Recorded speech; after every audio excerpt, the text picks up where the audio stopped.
Dobrý den, dámy a pánové, a ať už jste se sem dostali tedy přes můj odkaz na Facebooku, nebo jste tady, protože jste jedním z mých 4 odběratelů, nebo já nevím, jakým způsobem byste se sem mohli dostat, tak tento trik se nazývá Acrobatic Aces a první ze všeho teda ukážu z odhaleného pohybu, to znamená z pohybu kouzelníka.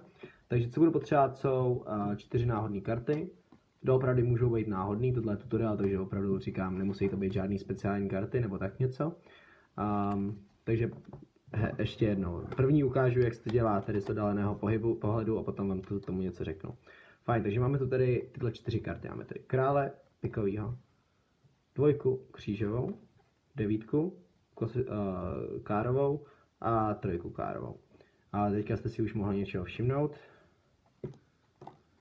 Fajn, a nyní se tady trošku ještě upravím teda tyhle 3 karty. A tu třetí kartu jsem teďka nevyměnil, přísahám, opravdu jsem ji nevyměňoval. Tady se bereme. Ups. 3, 2, 1.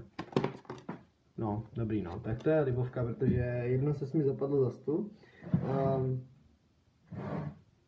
To se doopravdy stát nemělo, ale je tam taky. Hej, je to tutoriál a už jsem na to dělal performance video, takže mi to odpustíte, doufám. Každopádně teďka se teda podíváme na to, co teda tenhle ten trik. Někteří z vás už ho mohli odhalit, tenhle ten moment, protože ten odhalený pohled vám řekne hodně, někteří z vás možná ne. Fajn. Co budete potřebovat, jsou 4 esa na vrchu. V jakýmkoliv budete chtít pořadí, je to úplně jedno. Ty 4 esa si teda dáte nahoru. Potom vezmete tedy 4 náhodné karty. 1, 2, 3, 4. A když to zavíráte, uděláte si pinky break, na to mám už video, pod 4. kartu, pod 4. ESO, OK?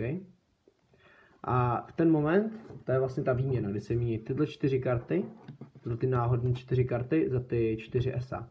A děláte to tím způsobem, že vezmete teďka všech těch 8 karet, který máte pod tím breakem, OK, 4, 4. Mám trošku rozostřenou kameru, takže se mluvám a to taky nějak zvládnete. A potom teda ukážete tomu člověku, pro kterého to děláte, ty 4 karty, kterých je opravdu 8, ale on uvidí 4. A uděláte to tím způsobem, že je chytnete takhle, a to znamená, takhle prsty chrání tu přední stranu, aby nebylo vidět, jak je to tlustý. Palec chrání částečně tu zadní a zprava neuvidíte nic, protože vpravo mám ruku. A zleva to zase zachraňuje ten balíček, takže nikdo vlastně neuvidí tloušťku těch karet doopravdy, takže tak. Otočíte postupně, říkáte jméno těch karet a když dostanete na tu 4, uděláte ten otočku 3krát. Tato otočka se dělá způsobem, takže vezmu palec, přetáhnu kartu na stranu a jenom to dootočím. Tak u té 4. karty to jenom položím. Co jsem tím udělal, je, že jsem dostal 1 kartu náhodnou, 1 ESO, 2. ESO, 3. ESO a 4. ESO. OK? Takže se vrátíme zpátky k tomu, co se stane teda ten moment. A v tenhle moment, co dělám, je, že tedy tuhle kartu beru na stranu a hážu na stůl ty zbylé 3 karty, což říkám, jak to podávám, což jsou opravdu 3 ESA. A co udělám teďka, způsobem jsem to udělal, na to si dejte pozor. Vezmu ty karty a vyhážu je tak trošku jakoby na sebe, aby nebyly moc uspořádaný, aby jsem měl vlastně výmluvu, proč chci tuhle kartu vrátit zpátky na balíček. Mezitím si udělám nad posledním 4. SM pinky break, to se dělá tak, že trošku zatlačím palcem na kartu, ta se vrátí a ji maličkem vrátím zpátky, díky tomu se mi tam dostane. Položím na to tu poslední 4. kartu a tyhle 3 karty si teda začnu skládat tak, jak budu potřebovat, což je v tomhletom způsobu, aby se všechny dali zvednout najednou. Co udělám potom je, že vezmu tyhle 2 karty jako jednou do tohohle typu úchopu, to znamená palec z jedné strany, prstenček z druhé, ukazováček takhle na ní, aby trošku tlačil na tu kartu, aby to bylo jednodušší, aby byla trošku zaprohnutá, trošku ji prohněte, ať to není tolik vidět, že jsou tam 2.